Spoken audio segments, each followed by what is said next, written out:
ان کی بغاوتوں کا خاتمہ کرنا بھی ابو جعفر کے لیے ایک اہم مسئلہ تھا۔ عربوں کی آپس کی خانہ جنگی اور قبائلی تعصب، جس کی وجہ سے سلطنت اندرونی طور پہ کافی زیادہ مسائل کا اور خلفشار کا شکار ہو رہی تھی، ان قبائلی خانہ جنگی کو کنٹرول کرنا وہ بھی ایک اہم مسئلہ تھا۔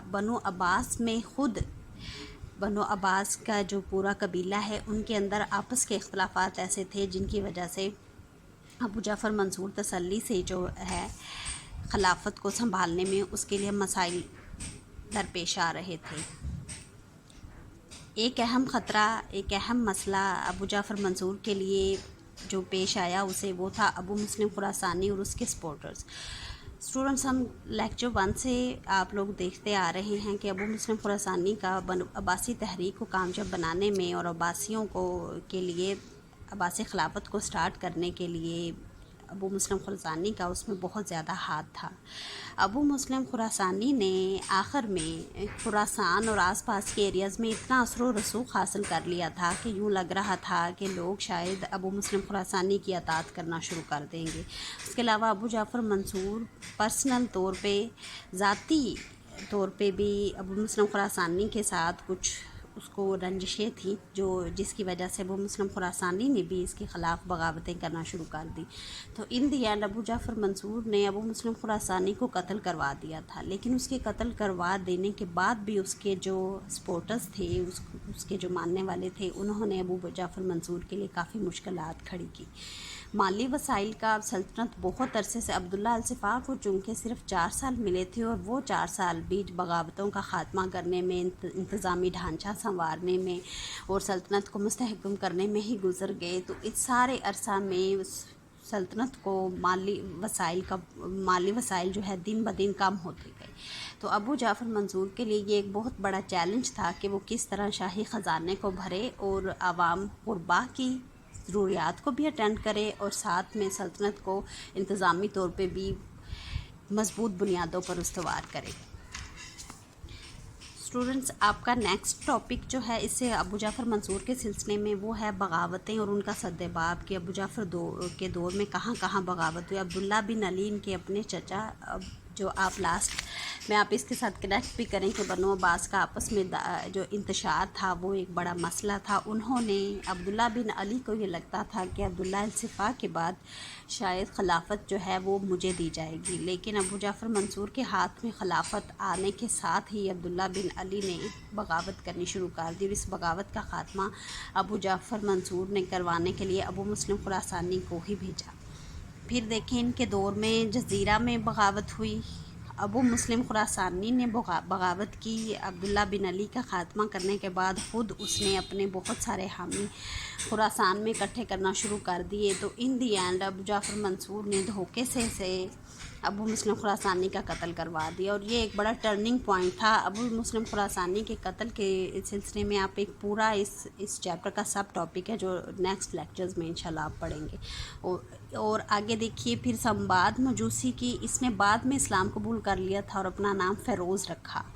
اس نے یہ ابو مسلم خراسانی کا بہت بڑا سپورٹر تھا۔ تو ابو مسلم خراسانی کے قتل کے بعد سمباد نے جو ہے بغاوت کی، جس کا خاتمہ کیا گیا۔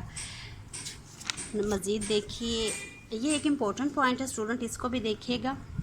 اکثر یہ چھوٹے نوٹ کی صورت میں پیپرز میں بھی آ جاتا ہے۔ فرقہ راوندیہ کی بغاوت۔ اس کو فرقہ راوندیہ اس لیے کہتے ہیں کیونکہ یہ عراق اور خراسان کے درمیان میں ایریا تھا جس کا نام راوندیہ تھا، وہاں یہ رہتے تھے، اور یہ توہم پرست لوگ تھے، اور ان کا عجیب سے عقائد تھے، جن میں سے کچھ کا ذکر یہاں میں آپ کو بتا دیتی ہوں۔ یہ حلول کی عقیدہ پر بھی ایمان رکھتے تھے۔ ان کا یہ کہنا تھا کہ خدا کی ذات نے منصور کی شکل میں انسانوں کو ایڈریس کرنا، انسانوں سے مخاطب کرنا شروع کر دیا ہے، اور جبرائیل نے منصور کے محافظ کے بارے میں بتا رہے ہیں، سالار حسن بن معاویہ، ان میں حلول کر رکھا ہے، اور یہ لوگ سمجھتے تھے کہ ابو جعفر منصور کا درشن کرنا ایک عبادت ہے اور اس کا محل ہے، وہ اس کو خدا کا محل کہنا شروع ہو گئے تھے۔ اور یہ پرانے اہل فارس میں جو عادت تھی کہ وہ شاہ پرست تھے اور شہنشاہوں کو بڑا روحانی اور مذہبی تقدس کے سلسلے میں بہت اونچا درجہ دیتے تھے۔ تو ابو جعفر منصور نے ان کا خاتمہ کروانے کے لیے سر توڑ کوششیں کی۔ ایک وقت ایسا بھی آیا کہ ابو جعفر منصور کے محل کے گرد ان لوگوں نے گھیرا ڈال لیا، لیکن معن بن زائدہ نام کے شخص نے ان فرقہ روندیہ کے ماننے والوں کا مکمل طور پہ خاتمہ کیا اور ابو جعفر منصور کو ان سے نجات دلوائی۔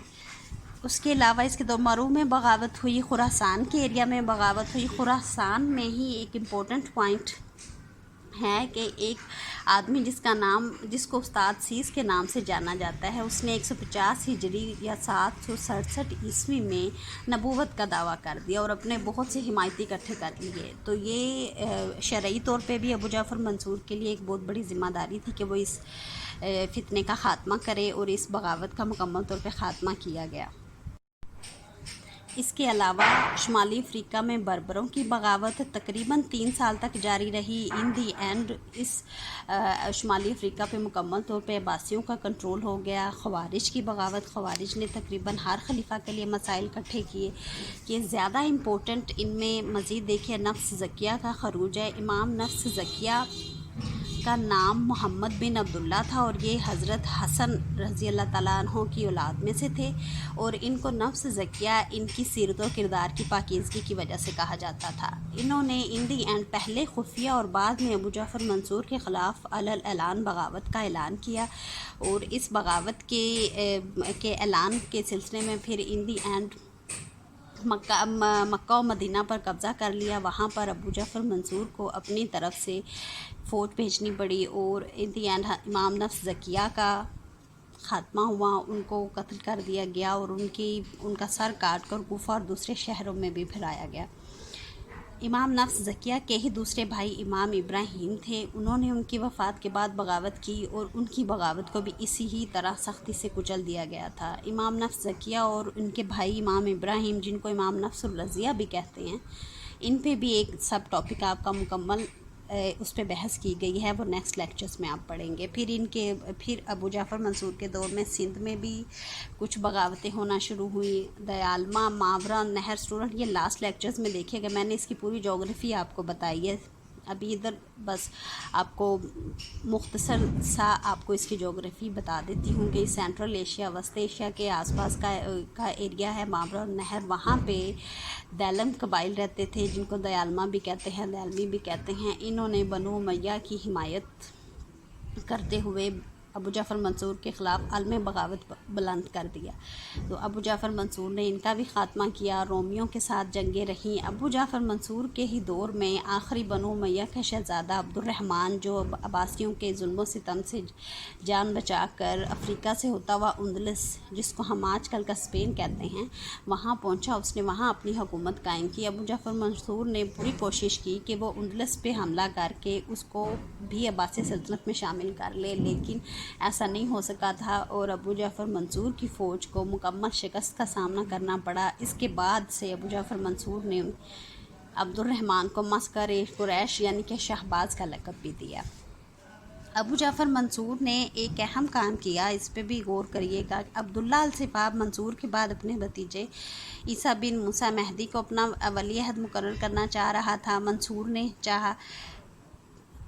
نے چاہا کہ وہ اپنے بیٹے کو اپنا خلیفہ مقرر کرے، اور اس سلسلے میں اس نے اپنے دوسرے بھتیجے کو ساز باز کر کے اس طرف لے کر آیا کہ وہ اپنے بیٹے کو اپنا جانشین مقرر کر سکے۔ اپنے جانشین مہدی کے نام وصیت کرنے کے بعد منصور 775 عیسوی 158 ہجری میں حج کے لیے روانہ ہوا۔ وہیں پہ وہ بیمار ہو گیا، اور 6 ذوالحج 158 ہجری جو کہ 2 اکتوبر 775 عیسوی بنتا ہے، اس میں 63 سال اور 6 ماہ کی عمر میں ابو جعفر منصور نے وفات پائی، اور اس کی خلافت کا دور جو ہے وہ ختم ہوتا ہے۔ منصور نے وصیت کی اپنے جانشین کو، اس میں یہ پہلی وصیت میں دیکھیے گا اس نے مکمل بتایا، حمد و ثنا کی ہے۔ اس کو اسٹوڈنٹس آپ خود اچھے سے دیکھ لیجئے گا۔ امپورٹنٹ ایک ان کی نصیحت کا پہلو یہ بھی تھا، دیکھیں وہ بتا رہے ہیں کہ حکمران تقوی کے بغیر درست نہیں ہیں، اور رعایا اطاعت کے بغیر درست نہیں ہیں۔ کوئی بھی ملک انصاف کے بغیر نہیں چل سکتا۔ حکومت کا قیام روپیہ سے ہے۔ انتظام سنبھالنے کے لیے باخبر رہو۔ اپنے سے کمزور لوگوں پر ظلم کمزور انسان کرتا ہے۔ اپنے آدمیوں پر کے کام پر بھروسہ ضرور کرو لیکن ان کے کام سے باخبر رہو۔ اس طرح کی کچھ ابو جعفر منصور کی وصیتیں ہیں جو جس میں کہ ہمارے لیے بہت زیادہ ہدایت ہے، اور آج کل کے بہت سے اب یہ کہہ لیں کہ پولیٹیشنز کے لیے بھی اس میں ہدایات موجود ہیں۔ ان کو میں نے امپورٹنٹ پوائنٹس آپ کو پڑھ دیے ہیں، باقی کوئی آپ نے ضرور ڈیٹیل دیکھ لینی ہے۔ اسٹوڈنٹ، آج کے لیکچر کا لاسٹ پارٹ جو ہے، لاسٹ سب ٹاپک جو ہم پڑھیں گے وہ ہے ابو جعفر منصور کی شخصیت و کردار۔ اس کا بھی تقریباً پیٹرن میں آپ کو ابو عبداللہ الصفا کی شخصیت و کردار کو پڑھتے ہوئے مکمل طور پہ بتا چکی ہوں۔ سب سے پہلے آپ شخصیت پہ جائیں گے۔ ظاہری طور پہ خلیفہ کیسا لگتا تھا؟ منصور خوبرو، دراز قد تھا، گندمی رنگ تھا، قذاب لگاتا تھا، اس کے بارے میں بتاتے ہیں۔ وہ سنجیدہ مزاج کا تھا، بہترین اخلاق کا مالک تھا، اور اس کی بہترین عادات و خصائل کی مورخین نے، بہت سے ہسٹورینز نے بھی تعریف کی ہیں۔ اس کی شخصیت کا سب سے اہم پہلو ہمت و شجاعت تھا، اور اگر آپ فرسٹ لیکچر سے دیکھیں اور عبداللہ الصفا کے دور کو بھی دیکھیں تو کوئی جنگ، کوئی بھی اہم مارکہ ایسا نہیں تھا جس میں ابو جعفر منصور جو ہے وہ پیش نہیں تھا۔ ابو مسلم خراسانی اور ابو جعفر منصور دونوں۔ پھر ابو جعفر منصور کی پروفیشنل لحاظ سے بطور خلیفہ اس کی سب سے اہم خصوصیت اس کے سیرت و کردار کی جو اس کو باقی عام لوگوں سے بلند کرتی ہے وہ ہے اس کی انتظامی صلاحیتیں۔ ابو جعفر منصور ہارڈ ورکنگ تھا، بڑا محنتی تھا، اور اس نے سلطنت کا انتظام سنبھالنے کے لیے پوری دلچسپی لی، ذاتی دلچسپی لی، اور اس نے انتظام کو بڑے اعلیٰ انداز میں سنبھالا، مکمل پیپر پلاننگ کی، اور پریکٹیکلی بھی پورا ساتھ دیتا تھا۔ خود بھی جاسوسوں کا پورا اس نے جال پھیلایا اور خود بھی باخبر رہتا تھا، اور خلیفہ کے درمیان اور جاسوسوں کے درمیان اور کمیونیکیشن کا ایک مکمل پیٹرن قائم کیا گیا، جس کی وجہ سے خلیفہ سلطنت کے انتظام سے پوری طرح سے باخبر رہتا تھا۔ تدبر اور دور اندیشی ہے، سوچ سمجھ کے فیصلہ کیا کرتا تھا، حاضر دماغی ہے، فوری طور پہ کوئی سچویشن آئی ہے جس کا حل عام انسان کو لگتا ہے کہ وہ فوری طور پہ نہیں تلاش کر سکے گا، لیکن ابو جعفر منصور کی یہ خوبی تھی کہ وہ سچویشن کو، حالات جو فی الحال اس کے سامنے چل رہے تھے ان کو بڑی حاضر دماغی، حاضر جوابی کے ساتھ اپنے حق میں کر لیا کرتا تھا۔ ایک بہت اہم امپورٹنٹ ابو جعفر منصور کے سیرت و کردار کا پہلو ہے، خاص طور پہ اس کے بطور خلیفہ پروفیشنل اس کی یہ اہم کوالٹی ہے کہ اس نے کفایت شعاری کے ساتھ پورا خزانہ جو ہے اس کو بھر دیا، کیونکہ ابو جعفر منصور سے پہلے عبداللہ الصفا کو ایک تو صرف 4 سال ملے تھے سلطنت کو سنبھالنے کے لیے، دوسرا بدامنی اور انتظامی ڈھانچہ مکمل طور پہ استوار نہ ہونے کی وجہ سے خزانہ تقریباً خالی تھا، تو ابو جعفر منصور نے تمام قسم کے شاہانہ خرچے ان کو ختم کیا اور زرعی لحاظ سے، صنعتی لحاظ سے انتظام کو بہتر کیا، اور کفایت شعاری کرتے ہوئے خزانے کو بھر دیا، جس کی جہاں ضرورت تھی صرف وہاں خرچہ کیا، جس کی وجہ سے آنے والے خلفاء کے لیے بھی خزانہ استعمال کرنا آسان رہا اور انتظام کو سنبھالنا آسان رہا۔ وہ سادہ طبیعت کا مالک تھا، متقی شخص کہلاتا تھا، اس کی شخصیت میں سخت گیری تھی، سخت مزاج کو کہا جاتا ہے، عدل و انصاف کے سلسلے میں سخت تھا، اس نے عدل و انصاف کی مکمل توجہ دی، جہاں پہ معاف کرنا بنتا تھا اپنے دشمنوں کو یا ساتھیوں کی بھی غلطیوں کو اس نے معاف کیا۔ علم و ادب سے اس کو بڑی دلچسپی تھی، اور خطابت کا فن یعنی کہ خطبہ دینا یا تقاریر کرنا اور لوگوں کو تک اپنی بات کو مکمل انداز میں پہنچانا، اس میں بھی ابو جعفر منصور کمال مہارت رکھتا تھا۔ ایک اور اہم پوائنٹ ابو جعفر منصور کے بارے میں ہسٹورینز نے، مورخین نے بار بار ذکر کیا ہے، ابو جعفر منصور کی شخصیت خاص طور پہ بطور خلیفہ کچھ ایسی تھی کہ آپ اس کو نہ تو مکمل طور پہ نیکی کا مجموعہ کہہ سکتے ہیں اور نہ ہی آپ اس کو مکمل طور پہ بدی کا مجموعہ کہہ سکتے ہیں، یعنی کہ اس میں سیاہ و سفید، نیکی اور بدی دونوں موجود تھی۔ اس کی ایک ایگزامپل ہے کہ اس نے ابو مسلم خراسانی کو قتل کروا دیا، حالانکہ اس کے عباسی خلافت کو سنبھالنے میں اور عباسی خلافت کو کامیاب کرنے میں، تحریک کو کامیاب کرنے میں اس کا بڑا ہاتھ تھا، لیکن ابو جعفر منصور کے ذہن میں اگر اتر کے دیکھیں تو اسے لگ رہا تھا کہ جتنا اثر و رسوخ ابو مسلم خراسانی نے اکٹھا کر لیا ہے اور جس طرح سے الگ سے ہی اس نے اپنا ایک الگ سے ہی تقریباً دربار لگانا شروع کر دیا ہے، تو اسے یہ لگا کہ اگر میں نے اس کو ابھی راستے سے نہ ہٹایا تو ہو سکتا ہے کل کو ابو مسلم خراسانی خلافت کا دعویٰ کر دے اور اہل عباس سے خلافت چھین لی جائے۔ تو یہ اس کا ایک پریکٹیکل فیصلہ تھا۔ یہ نہیں کہا جا رہا کہ قتل کو کسی طرح سے بھی آپ جسٹیفائی نہیں کر سکتے، لیکن صرف اس کی شخصیت کی، اس کے پہلو کو سمجھانے کے لیے آپ لوگوں کو بتایا جا رہا ہے کہ اس میں اچھائی اور برائی دونوں چیزیں موجود تھیں۔ تو اسٹوڈنٹ، یہ آپ کا آج کا لیکچر ہے، اس کو آپ غور سے دیکھیے گا، اور میں آپ کو ایک چھوٹا سا ہوم ٹاسک دینا چاہوں گی۔ آپ کا ہوم ٹاسک ہے، آپ نے بغاوتوں کے سلسلے میں ایک دو جو تھوڑی کم جن پہ میں نے بحث کی ہے، مرون بغاوت ہے، خراسان اور فرقہ راوندیہ، جمہور بن مرار کی بغاوت، اس پہ ایک نوٹ تحریر کریے گا۔ تب تک کے لیے اللہ حافظ۔